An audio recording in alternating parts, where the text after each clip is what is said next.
তো বন্ধুরা, আজ থেকে শুরু হলো বাড়ি বাড়ি এনুমারেশন ফর্ম বা এসআইআর ফর্ম দেওয়া।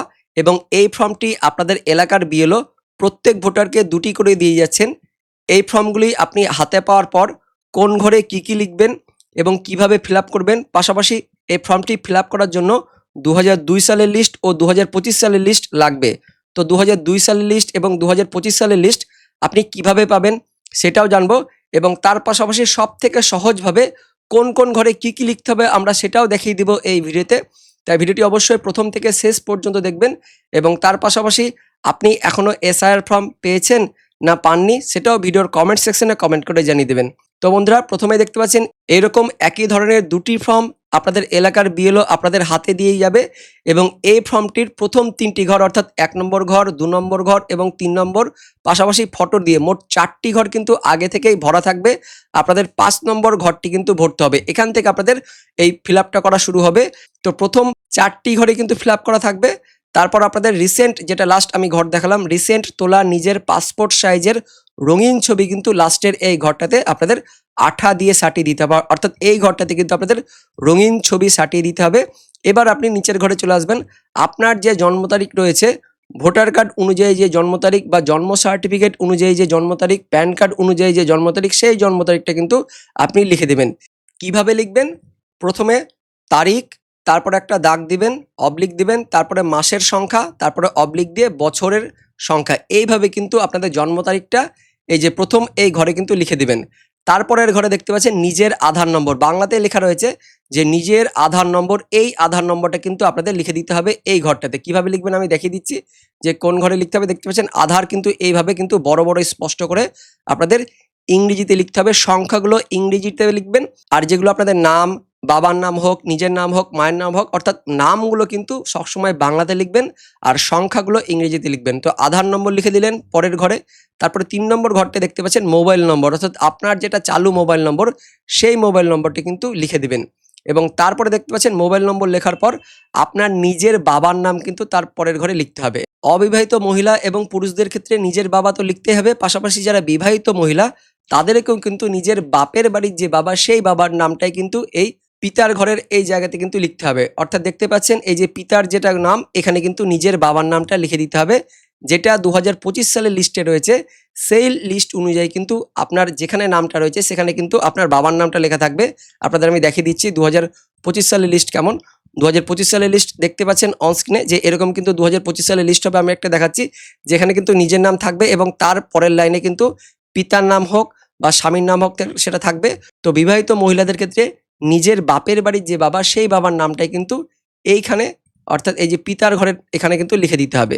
তারপর পিতা যদি বর্তমানে জীবিত থাকেন তাহলে 2025 অনুযায়ী তার কিন্তু ভোটার কার্ড থাকবে, এবং 2025 সালের সেই ভোটার কার্ডটা কিন্তু আপনারা দেখে নেবেন কত ভোটার কার্ডটা রয়েছে, সেই ভোটার কার্ডটা কিন্তু দেখে দেখে এই ভোটার কার্ডের ঘরে লিখে দেবেন। এবার যদি পিতা যদি মারা গিয়ে থাকেন তাহলে ওনার ভোটার কার্ড থাকবে না, তাহলে এই ঘরটি কিন্তু আপনারা ফাঁকা রেখে দেবেন। সবারই ক্ষেত্রে বিবাহিত মহিলা বা অবিবাহিত মহিলা বা অবিবাহিত পুরুষ প্রত্যেকের কিন্তু বাবার যদি জীবিত থাকে এবং তার যদি ভোটার কার্ড থাকে তাহলে ভোটার কার্ডের নম্বর এখানে লিখে দিবেন, আর বাবা যদি মৃত থাকেন, মারা গিয়ে থাকেন, তাহলে তার ভোটার কার্ড থাকবে না, সেক্ষেত্রে কিন্তু এই ঘরটা ফাঁকা থাকবে। এবার তারপরের ঘরে লিখে দেখতে পাচ্ছেন মায়ের নাম, অর্থাৎ এখানে প্রত্যেকেরই কিন্তু নিজের যে মা সেই মায়ের নাম লিখতে হবে। বিবাহিত মহিলাদের ক্ষেত্রেও নিজের যে মা রয়েছে সেই মায়ের নামটাই কিন্তু লিখতে হবে। বাপের বাড়ির যে মা সেই মায়ের নামটা লিখে দেবেন। এবার মা যদি জীবিত থাকে একইভাবে 2025 সালের লিস্ট অনুযায়ী সেই মায়ের ভোটার কার্ড যেটা থাকবে সেই ভোটার কার্ডের নাম্বার এই ঘরে আপনাদের ভোটার কার্ডের নম্বরটা লিখে দেবেন। যদি মারা গিয়ে থাকেন তাহলে ঘরটা ফাঁকা রাখবেন। অবিবাহিত মহিলা এবং বিবাহিত মহিলা প্রত্যেকের ক্ষেত্রে নিজের মায়ের নাম লিখবেন। মা যদি জীবিত থাকেন তাহলে ভোটার কার্ডের নম্বর দিয়ে দিবেন। মা যদি মারা গিয়ে থাকেন তবে এই ঘরটি ফাঁকা রাখবেন। এবার তার নিচের ঘরে চলে আসুন। এই যে দেখতে পাচ্ছেন স্বামী অথবা স্ত্রীর নাম। তো এই ফর্মটি যদি একজন পুরুষ বা মহিলার হয়ে থাকে যিনি বিবাহিত নন, তাহলে এই দুটো ঘরে কিন্তু ফাঁকা থাকবে। আর এই ফর্মটি যদি একজন পুরুষের যদি হয়ে থাকেন এবং তিনি যদি বিবাহিত থাকেন, তাহলে এই ঘরটাতে ওনার স্ত্রীর নাম লিখবেন, এবং স্ত্রীর যদি 2025 সাল অনুযায়ী ভোটার কার্ড থেকে থাকে তাহলে ভোটার কার্ডের নম্বরটা কিন্তু নিচের ঘরে লিখে দেবেন। এবং একইভাবে এই ফর্মটি যদি একজন বিবাহিত মহিলার যদি হয়ে থাকে তাহলে এই যে স্বামী স্ত্রীর ঘরে কিন্তু তার নিজের স্বামীর নাম লিখবেন। 2025 সাল অনুযায়ী যদি ভোটার কার্ড যদি হয়ে থাকে তাহলে ভোটার কার্ডের নম্বরটা এই ঘরটায় দিয়ে দিবেন। তাই প্রথমকার ঘরগুলো কিন্তু ফিল আপ করার জন্য আপনাদের 2025 সালের লিস্ট কিন্তু কাছে রাখতে হবে। তো 2025 সালের লিস্ট কিভাবে পাবেন আমি আপনাদের ভিডিওর শেষে দেখাবো। পাশাপাশি 2002 সালের লিস্টও লাগবে, কেননা পরের ঘরগুলো কিন্তু আপনাদের ফিল আপ করার জন্য 2002 সালের লিস্ট লাগবে। এবার 2002 সালে যদি আপনার নিজের নাম থেকে থাকে, অর্থাৎ এই ফর্মটি যার, তার কিন্তু নাম এখানে থাকবে। এই ফর্মটি যার, তার নিজের নাম যদি 2002 এর লিস্টে থাকে, তাহলে বাম দিকের ঘরগুলি কিন্তু তাকে ফিল আপ করতে হবে এবং ডান দিকের অংশটা তিনি ফাঁকা রাখবেন। আর এরকম যদি কোনো হয়ে থাকে যে 2002-এ নিজের নাম নেই, নিজের বাবা বা নিজের মায়ের নাম রয়েছে, সেক্ষেত্রে কিন্তু বাম দিকের অংশটা উনি ফাঁকা রাখবেন, তখন তাকে ডান দিকের অংশটা পূরণ করতে হবে। তো বুঝতে পারলেন, নিজের নাম যদি 2002-এ থাকে তাহলে বাম দিকের অংশ উনি ফিল আপ করবেন, ডান দিকের অংশটা ফাঁকা রাখবেন। আর 2002-এ যদি নিজের নাম না থাকে, নিজের বাবা বা নিজের মায়ের নাম যদি থাকে, তাহলে সেক্ষেত্রে ডান দিকের অংশটা উনি ফিল আপ করবেন, বাম দিকের অংশটা ফাঁকা রাখবেন। এবং এই দুটো ঘরই ফিল আপ করার জন্য, নিজের নাম থাকুক বা বাবা মায়ের নাম থাকুক, যেটা আপনি ফিল আপ করবেন সেটা ফিল আপ করার জন্য কিন্তু আপনাদের অবশ্যই 2002 সালের কিন্তু লিস্টটা লাগবে। তো 2002 সালের লিস্ট আপনি কিভাবে পাবেন সেটা আপনাদের দেখিয়ে দিব, তাই ভিডিওটিকে অবশ্যই শেষ পর্যন্ত দেখবেন এবং সেটা আমি শেষে বলছি।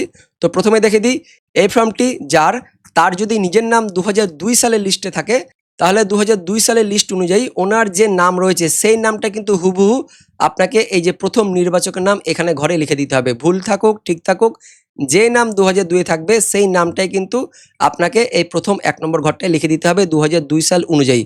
তারপর ইপিক নম্বর, 2002 সালে যদি আপনার ইপিক নম্বর যদি থাকে একদম নামের শেষে, এই যে ইপিক নম্বর বা ভোটার কার্ডের নম্বর যদি একদমই শেষের দিকে থাকে, তাহলে আপনি 2 নম্বর ঘরটাতে 2002 সাল অনুযায়ী ভোটার কার্ডের নম্বরটা কিন্তু লিখে দেবেন। সেটাই কিন্তু লিখতে হবে, এই জায়গাটায় 2 নম্বর ঘরে লিখে দিলেন। যদি আপনার 2002 সালের ঘরে ভোটার কার্ডের জায়গাটা যদি ফাঁকা থেকে থাকে, এই যে এরকম যদি হয়ে থাকে ফাঁকা, তাহলে আপনি 2 নম্বর ঘরটাতে ফাঁকাই রেখে দেবেন। দেখতে পাচ্ছেন এখানে কিন্তু ফাঁকা দেখানো হয়েছে। এবার আপনার আত্মীয়ের নাম, অর্থাৎ 2002 সাল অনুযায়ী আপনার নামের পাশে যে আত্মীয় থাকবে, আত্মীয়ের ঘরটা এটা হচ্ছে আত্মীয়ের ঘর। এই আত্মীয়ের ঘর, আপনার নামের পাশে যে আত্মীয় থাকবে, আপনার পিতা হোক, আপনার স্বামী হোক, আপনার মাতা হোক, যেই থাকুক, ওনার যে নামটা থাকবে, ভুল নাম হোক ঠিক নাম হোক, যেই নামটা থাকবে সেটা দেখে দেখেই আপনাদের এই যে আত্মীয়ের নাম এই ঘরটা কিন্তু লিখে দিতে হবে। এবং পাশাপাশি তারপরে সম্পর্ক রয়েছে, এই সম্পর্কটা কার হবে, এই সম্পর্কটা এই যে এখানে যে ব্যক্তিটা রয়েছে এর সাথে এই যে এখানে যে আত্মীয় রয়েছে এর যা সম্পর্ক 2002 সালে ছিল সেই সম্পর্কটাই কিন্তু লিখতে হবে। ভুল থাকুক ঠিক থাকুক, যেটা লেখা থাকবে 2002 সালে সেটাই কিন্তু আপনাদের হুবহু একদম দেখে দেখে এখানে কিন্তু বসিয়ে দিতে হবে। তারপর জেলার নাম 2002 সালে যা ছিল সেটা আপনাদের লিখে দিতে হবে। রাজ্যের নাম 2002 সালে যেটা ছিল সেটা লিখে দিতে হবে। অনেকে কিন্তু বাইরের রাজ্য রয়েছেন 2002 সালে, তাদের কিন্তু 2002 সালে যে রাজ্য ছিল, যে জেলা ছিল সেটা কিন্তু লিখতে হবে। এবং পাশাপাশি 2002 সালে যে বিধানসভায় আপনার নাম ছিল, যেমন দেখতে পাচ্ছেন এখানে বিধানসভার নামটা লেখা রয়েছে 2002 সালে, এই বিধানসভার নামটাই কিন্তু আপনাদেরকে এই যে এই বিধানসভার এই ঘরটাতে লিখে দিতে হবে। একদম বাংলাতে লিখবেন, ইংরেজিতে লেখার কোনো প্রয়োজন নেই। এবং পাশাপাশি 2002 সাল অনুযায়ী আপনার বিধানসভার যে নম্বরটা ছিল বাংলাতে লেখা থাকবে, এটাও দেখে দেখে আপনাদের কিন্তু এই বাম দিকে বিধানসভা ক্ষেত্রের নম্বর এখানে লিখে দেবেন। পাশাপাশি তার অংশ নম্বরটাও আপনাদের 2002 এর কিন্তু লিস্টে থাকবে, এই যে ডান দিকে, এই ডান দিকে এই অংশ নম্বর, এটা দেখে দেখে আপনাদেরকে এই ঘরে অংশ নম্বরে ঘরে লিখে দিবেন। এবং পাশাপাশি আপনার নাম যত নম্বরে থাকবে 1 নম্বরে হোক, অর্থাৎ এই বাম দিকের এই নম্বরগুলো, এগুলোকে বলা হয় সিরিয়াল নম্বর। এই সিরিয়াল নম্বর যততে আপনার নাম থাকবে সেটাই হয়ে যাবে আপনার সিরিয়াল নম্বর। এবং সেটা দেখে দেখে একদমই কিন্তু এই ক্রমিক সংখ্যা বা সিরিয়াল নম্বর এই ঘরটাতে লিখে দিতে হবে। তো এইভাবে কিন্তু যার নিজের নাম থাকবে 2002 সালে, তারা কিন্তু এই বাম দিকের ঘরগুলো ফিল আপ করবেন এবং তাদের ডান দিকের ঘর কিন্তু ফিল আপ করার কোনো প্রয়োজন নেই। এবং তারপর নিচের দিকে আপনি যদি সই করতে পারেন তাহলে সই করে দেবেন, যদি সই করতে না পারেন তাহলে টিপছাপ দিয়ে দেবেন, দিয়ে এটা বিএলওর কাছে জমা দিয়ে দিবেন। একটা ফর্ম বিএলও নিজের জমা নেবে এবং একটি ফর্ম আপনাকে কিন্তু ফেরত দিয়ে দিবে। যেহেতু দুটো দেওয়া হচ্ছে তাই আপনাদের দুটোই কিন্তু ফিল আপ করতে হবে। এবং ফিল আপ করার সময় আপনাদের দুটো কিন্তু ফটো লাগবে, ওই যে রঙিন পাসপোর্ট সাইজের ছবি ওপরে ডান দিকে কিন্তু সাটিয়ে দিতে হবে। তো এটা দেখালাম যার 2002 সালে নিজের নাম রয়েছে। এবার মনে করেন এই ফর্মটি যার, তার 2002 সালে নিজের নাম নেই, তার বাবার অথবা মায়ের কিন্তু নাম রয়েছে, তাহলে উনি কি করবেন, উনি বাম দিকের অংশটা ফিল আপ করবেন না, ওনাকে সেক্ষেত্রে ডান দিকের এই অংশটা কিন্তু ফিল আপ করতে হবে। এবং ডান দিকের অংশ কি ফিল আপ করতে হবে বলছে, আপনার যে আত্মীয়র বিবরণ 2002 সালে ছিল তার নামটা আপনাকে এখানে 2002 সাল থেকে খুঁজতে হবে এবং খুঁজে তার ডিটেলসগুলো আপনাদের এই ডান দিকের অংশে কিন্তু ফিল আপ করতে হবে। তো এই ফর্মটি যার, তার কিন্তু বাবা, দেখতে পাচ্ছেন বাবার নাম সাজ্জাদ ইসলাম এবং মায়ের নাম পিয়ারন বিবি। তো সাজ্জাদ ইসলামের নাম কিন্তু 2002 সালে ছিল, তো এবং সেক্ষেত্রে কিন্তু তার নামটা শেখ ইসলাম সাজ্জাদ ছিল। তো আপনাদেরও 2002 সালে যদি ভুল নাম যদি থেকে থাকে তাহলে যেই নামটা থাকবে সেটাই কিন্তু আপনাদেরকে লিখতে হবে, অর্থাৎ আপনার বাবার বা মায়ের যে নাম থাকুক সেই নামটাই 2002 সালে লিস্ট অনুযায়ী আপনাকে কিন্তু এখানে লিখে দিতে হবে। এবার আপনার নাম ভুল যদি থাকে আপনার বাবার নাম, তাহলে ভুল নামটা লিখতে হবে, আর ঠিক যদি থাকে তাহলে তো কোনো কথাই নেই, তো ভুল থাকলেও ভুলই কিন্তু লিখতে হবে। একইভাবে আপনার 2002 সালে দেখবেন লাস্টের দিকে ভোটার কার্ডের নম্বর থাকবে, আপনার বাবার হোক আপনার মায়ের হোক, যার নাম আপনি দেখাচ্ছেন তার কিন্তু একদম শেষের দিকে ভোটার কার্ডের নম্বর থাকবে। সেই ভোটার কার্ডের নম্বরটা আপনাকে এই ইপিক নম্বর যদি থাকে এর ঘরটায় লিখে দেবেন, যদি না থাকে তাহলে ফাঁকা রাখবেন। অর্থাৎ 2002 সালে যদি ফাঁকা থাকে তাহলে আপনাকে কিন্তু এই ঘরটাতে ফাঁকা রেখে দিতে হবে। এবং পাশাপাশি আপনি যাকে দেখাচ্ছেন তার আত্মীয় যেটা ছিল, যিনি ছিলেন এই ঘরটাতে, আত্মীয়ের ঘরটাতে, এখানে কিন্তু তার নামটা দেখে দেখে একদম সেম টু সেম যা থাকবে সেটাই আত্মীয়ের এই ঘরটায় লিখে দিলেন। এবার ওনার সাথে যে সম্পর্কটা থাকবে, পিতা হোক, স্বামী হোক, মাতা হোক বা অন্য কোনো সম্পর্ক হোক, যেই সম্পর্ক এখানে থাকবে দেখে থেকে হুবহু একদম এই ঘরটাতে আপনাকে লিখে দিতে হবে। দেখতে পাচ্ছেন শেখ ইসলাম, এখানে আত্মীয়ের নাম হচ্ছে শেখ কামাল, এই ক্ষেত্রে কিন্তু পিতা ছিল, অর্থাৎ এটা ছিল এই যে এই ফর্মটি যার, তার বাবার নাম হচ্ছে শেখ ইসলাম এবং তার দাদুর নাম শেখ কামাল। সেক্ষেত্রে এই দুইজনের মধ্যে সম্পর্ক পিতা পুত্রের সম্পর্ক ছিল, কিন্তু এখানে ভুল করে পিতার জায়গাতে স্বামী লেখা ছিল 2002 সালে। তাই 2002 সালে যেহেতু স্বামী লেখা রয়েছে ভুল করে, এক্ষেত্রে কিন্তু স্বামী আপনাকে লিখতে হবে, কারণ ভুল ছিল 2002-এ, যেটা থাকবে সেটাই কিন্তু আপনাকে লিখতে হবে, যা থাকবে। তারপর পাশাপাশি আপনার জেলার নাম 2002 সালে যে জেলা ছিল সেই জেলার নামটা কিন্তু আপনাদের দেখে দেখে এই জেলার নামের ঘরে লিখে দিলেন। রাজ্যের নাম যেটা ছিল সেই রাজ্যের নাম লিখে দিলেন, এবং বিধানসভা কেন্দ্রের নাম ওই যে 2002 সালে যে বিধানসভা ছিল সেই বিধানসভার নামটা দেখে দেখে আপনাদেরকে এই ঘরে লিখে দিতে হবে। এবং পাশাপাশি তার নম্বর যেটা ছিল 2002 সালে, সেই 2002 সালের নম্বরটাও দেখে দেখে আপনাকে এই ঘরটাতে বিধানসভা ক্ষেত্রের নম্বরটা লিখে দিলেন। এবং অংশ নম্বর একইভাবে বললাম, ওই যে ডান দিকে অংশ নম্বর থাকবে, এই অংশ নম্বরটা দেখে দেখে আপনাদের এই ঘরে লিখে দিতে হবে। এবং আপনার বাবার বা আপনার মায়ের নাম 2002 সালে যত নম্বরে ছিল, এই যে এটাকে সিরিয়াল নম্বর বা ক্রমিক সংখ্যা বলা হচ্ছে, যত নম্বরে ছিল সেই নম্বরটা দেখে দেখেই আপনাকে এই ডান দিকের ক্রমিক সংখ্যা এই ঘরটাতে কিন্তু বসিয়ে দিতে হবে। এবার এই ফর্মটি যার, তিনি যদি সই করতে পারেন তাহলে এই নিচের দিকে সই করে দিবেন, যদি সই করতে না পারেন তাহলে বাম হাতের বুড়ো আঙুলের টিপছাপ দিয়ে দিবেন।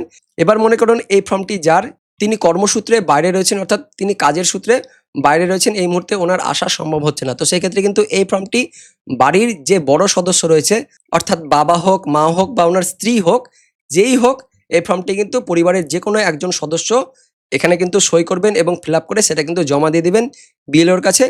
এবার মনে করেন এই ফর্মটি যার, তার 2002 সালে নিজের নামও নেই এবং তার বাবা বা মায়ের কার নাম নেই, সেই ক্ষেত্রে তার বাবার বাবা অর্থাৎ ঠাকুরদা বা ঠাকুরমার নাম যদি থাকে সেই ক্ষেত্রে কিন্তু তিনি এই ফর্মটি ফিল আপ করতে পারবেন, তবে তার ক্ষেত্রে ডান দিকের অংশটা কিন্তু ফিল আপ করতে হবে। পাশাপাশি মুসলিমদের ক্ষেত্রে বাবার বাবা অর্থাৎ দাদার নাম বা দাদির নাম যদি থাকে সেক্ষেত্রে কিন্তু তিনি এই ফর্মটি ফিল আপ করতে পারবেন। তো 2002 সালে নিজের নাম বা বাবার নাম বা মায়ের নাম বা বাবার বাবা বা বাবার মা, এদের সম্পর্ক ছাড়া যদি অন্য কোনো সম্পর্ক যদি থাকে সেই ক্ষেত্রে কিন্তু আপনাদের ফর্মটা আপনারা ফিল আপ করবেন, কিন্তু পরবর্তীকালে আপনাদের নোটিশ আসবে এবং সেক্ষেত্রে কিন্তু আপনাদের হিয়ারিং হবে। হিয়ারিং আপনাদের কিন্তু সমস্ত কাগজগুলো পরবর্তীকালে দেখাতে হবে। তো অবশ্যই এই 5টা সম্পর্কের মধ্যে কিন্তু আপনারা দেওয়ার চেষ্টা করবেন, হয় নিজের নাম দেখাবেন, নাহলে বাবা অথবা মায়ের, নাহলে বাবার বাবা অর্থাৎ ঠাকুরদা ঠাকুরমা, অথবা বাবার বাবা যেটাকে বলা হয় দাদা বা দাদির নাম আপনারা দেখানোর চেষ্টা করবেন, তাহলে কিন্তু আপনাদের নোটিশ ইস্যু হবে না এবং আপনাদের কিন্তু হিয়ারিংও হবে না। এবার আপনাদের বলে রাখি, এই যে 2002 সালের লিস্ট এবং পাশাপাশি এই যে 2025 সালের লিস্ট, এই লিস্টগুলো আপনারা কোথা থেকে ডাউনলোড করতে পারবেন বা আপনাদের মোবাইলে দেখতে পারবেন, তার জন্য আপনাদের চলে আসতে হবে আপনাদের মোবাইলের গুগল ক্রোমে আসার পর এটা লিখে আপনারা সার্চ করবেন। সার্চ করলে কিন্তু আপনাদের উপরের দিকে দেখবেন এন্টার ইউআরএল বলে অপশন থাকবে, সেখানে আপনারা ক্লিক করে দেবেন। ক্লিক করলেই কিন্তু আপনাদের এই যে chief electoral official West Bengal এই অফিসিয়াল ওয়েবসাইটটাতে কিন্তু আপনারা চলে আসতে পারবেন। এখানে আসার পর নিচের দিকে দেখতে পাচ্ছেন লেটেস্ট নিউজ বলে লেখা থাকবে, এর নিচে দেখতে পাচ্ছেন ইলেকটোরাল অফ SIR 2002, এর উপরে ক্লিক করতে হবে। তার আগে আপনাদের বলে রাখি, এই যে যেটা বললাম ceo.westbengal.nic.in এই অফিসিয়াল ওয়েবসাইটের লিঙ্ক আমাদের এই ভিডিওর ডেসক্রিপশন বক্সে থাকবে, আপনারা সেখানে ক্লিক করে সরাসরি এখানে কিন্তু চলে আসতে পারবেন। এখানে আসার পর এই যে 2002 এর উপরে ক্লিক করবেন। এবার দেখুন দেখতে পাচ্ছেন ইলেকটোরাল রোল 2002 ভোটার লিস্ট। এবার আপনি যে জেলার লিস্ট দেখতে চাইছেন সেই জেলার উপরে আপনাকে ক্লিক করতে হবে।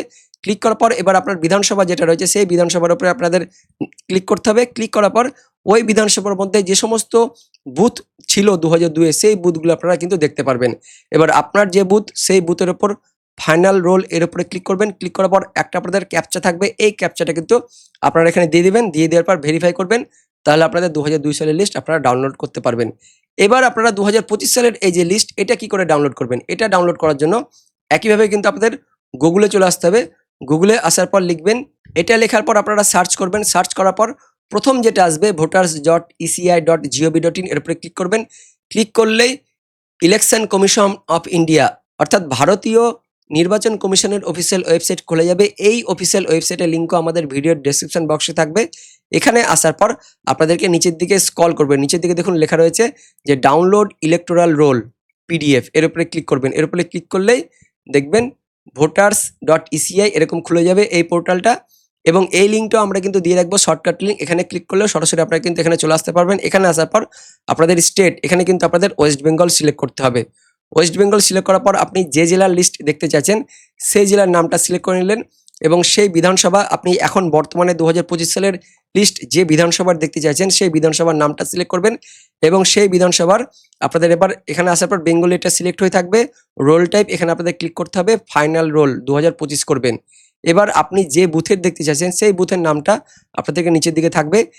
এবার এখান থেকে দেখতে পাচ্ছেন 1 থেকে 10 রয়েছে। আপনাদের যদি আরও যদি বুথ থাকে তাহলে আপনারা নেক্সট করে করে পরের বুথগুলোতে এইভাবে চলে যাবেন। দিয়ে আপনার যে বুথ হবে সেই বুথের উপরে আপনারা ক্লিক করবেন। ক্লিক করার পর ওপরে এই যে ক্যাপচা যেটা থাকবে সেই ক্যাপচাটা কিন্তু আপনাদের এখানে লিখে দিতে হবে। দেখতে পাচ্ছেন সরাসরি আমি কিন্তু এভাবে লিখে দিচ্ছি 6WT, তারপর আপনাদের যা থাকবে সেটা লিখে দেবেন। লিখে দেওয়ার পর এই যে ডাউনলোড সিলেক্টেড পিডিএফ এর উপরে ক্লিক করবেন। এবারে এটা একটু লোডিং নেবে, সময় লাগবে প্রায় 10 থেকে 15 সেকেন্ড সময় লাগবে।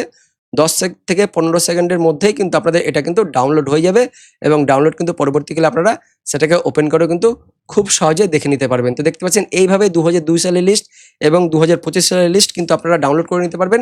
এবং এটা কিন্তু অবশ্যই আপনাদের এই যে ফর্ম যেটা আপনাদের আমি প্রথমে দেখালাম সেই ফর্মটি ফিল আপ করার জন্য লাগবে। এবার আপনাদের আমি শর্টকাট একটু জানিয়ে দিব যে কোন ঘরে কি কি লিখতে হবে। তো প্রথম কাজ, 4টে ঘরে কিছু করার দরকার নেই, যা থাকবে তাই থাকবে। শুধু এখানে একটা ফটো সাটিয়ে দিবেন, তারপরে নিজের জন্ম তারিখ লিখবেন, নিজের আধার কার্ড নম্বর পরের লাইনে লিখবেন, তারপর নিজের মোবাইল নম্বর, চালু মোবাইল নম্বর দিয়ে দিবেন, তারপর প্রত্যেকে নিজের বাবার নাম লিখবেন, বাবার ভোটার কার্ড নম্বর এখন বর্তমানে যেটা রয়েছে সেটা কিন্তু লিখে দিবেন। এবার তারপর নিজের মায়ের নাম প্রত্যেকে লিখবেন। মায়ের যদি ভোটার কার্ড বর্তমানে যদি থাকে 2025 সাল অনুযায়ী, তাহলে ভোটার কার্ডের নম্বরটা এই ঘরটায় দিয়ে দিবেন। এবার তারপর বিবাহিত যদি আপনি হয়ে থাকেন তাহলে নিচের দুটো ঘর লিখবেন, বিবাহিত যদি না হন তাহলে নিচের দুটো ঘর ফাঁকা রাখবেন। এবার যদি এই ফর্মটি একজন পুরুষের হয় এবং সে যদি বিবাহিত হয়ে থাকে তাহলে স্ত্রীর নাম লিখবে, এবং স্ত্রীর 2025 সালে যদি ভোটার কার্ড থাকে তাহলে ভোটার কার্ডের নম্বরটা দিয়ে দিবেন। একইভাবে এই ফর্মটা যদি একজন বিবাহিত মহিলার হয়ে থাকেন তাহলে সেক্ষেত্রে উনি এখানে ওনার স্বামীর নাম লিখবেন, 2025 সাল অনুযায়ী স্বামীর ভোটার কার্ড এখানে দিয়ে দিবেন। এবার 2002 সালে যদি আপনার নিজের নাম থাকে তাহলে বাম দিকের অংশ ফিল আপ করবেন। 2002 সালে যদি আপনার নিজের নাম না থাকে, আপনার বাবার নাম বা আপনার মায়ের নাম যদি থাকে সেক্ষেত্রে আপনাকে ডান দিকের অংশটা ফিল আপ করতে হবে। যাদের নিজের নাম থাকবে তারা প্রথমে নিজের নাম লিখবেন, নিজের ভোটার কার্ড লিখবেন। 2002 সালে যে ভোটার কার্ড ছিল সেই ভোটার কার্ডের নম্বরটা লিখে দেবেন। তারপর 2002 সালে আপনার আত্মীয়ের যিনি ছিল, আত্মীয়ের নাম আপনার বাবা হোক বা আপনার মা হোক, আত্মীয় যেখানে থাকবে সেই আত্মীয়ের নামটা এখানে লিখে দিবেন, এবং সেখানে সম্পর্ক কি ছিল সেই সম্পর্কটা কিন্তু 2002 সালের লিস্ট অনুযায়ী লিখে দিবেন। এবার 2002 সালে জেলার নাম, 2002 সালে রাজ্যের নাম, বিধানসভার নাম, বিধানসভার নম্বর, বুথ নম্বর, সিরিয়াল নম্বর লিখে দিলেন। এবার ডান দিকের অংশটা যাদের 2002 সালের লিস্টে নাম নেই তারাই শুধুমাত্র ফিল আপ করবে। তো যাদের নাম থাকবে 2002 সালে তারা কিন্তু এটা করেই নিচের দিকে সই করে দেবেন, তাহলে কিন্তু আপনাদের আর কিছু লাগবে না। এবার মনে করেন এই ফর্মটি তার 2002 সালে নিজের নাম নেই, 2002 সালে তার বাবার বা মায়ের নাম রয়েছে, তারা কিন্তু এই ডান দিকের অংশটা ফিল আপ করবেন। সেক্ষেত্রে নামের জায়গাতে নিজের বাবার বা মায়ের নাম লিখবেন এখানে, এবং 2002 সালে আপনার বাবার বা মায়ের যে ভোটার কার্ডের নম্বর ছিল সেই ভোটার কার্ডের নম্বরটা আপনারা এখানে লিখে দিবেন। তারপর আপনার বাবার যে আত্মীয় ছিল তার নাম এখানে লিখে দিবেন, এবং তার সাথে সম্পর্ক কি ছিল আপনার বাবার সেই সম্পর্কটা এখানে কিন্তু লিখে দিবেন। এবার তারপর 2002 সাল অনুযায়ী আপনার জেলার নাম, অর্থাৎ আপনার যাকে দেখাচ্ছেন তার জেলার নাম কি ছিল, তার রাজ্যের নাম কি ছিল, তার বিধানসভার নাম কি ছিল, বিধানসভার নম্বর, বুথ নম্বর, সিরিয়াল নম্বর লিখে দিলেন। দিয়ে আপনি যদি সই জানেন সই করে দেবেন, যদি সই করতে না পারেন তাহলে টিপছাপ দিয়ে দিবেন। এবং এইভাবে অন্য ফর্মটিও আপনি ফিল আপ করবেন। দুটো ফর্মই আপনি বিএলওর কাছে নিয়ে যাবেন। একটি ফর্ম বিএলও আপনাকে সই করে ফেরত দেবে এবং অন্যটি আপনার কাছ থেকে জমা নেবে। তো বন্ধুরা, এইভাবে আপনাদের এসআইআর এর ফর্মটি ফিল আপ করতে হবে। তো বন্ধুরা, ভিডিওটি ইনফরমেটিভ হয়ে থাকলে বা ভালো লেগে থাকলে একটি লাইক করবেন, অনেক শেয়ার করে দেবেন। দেখা হচ্ছে পরবর্তী আপডেট নিয়ে, ততক্ষণের জন্য ধন্যবাদ।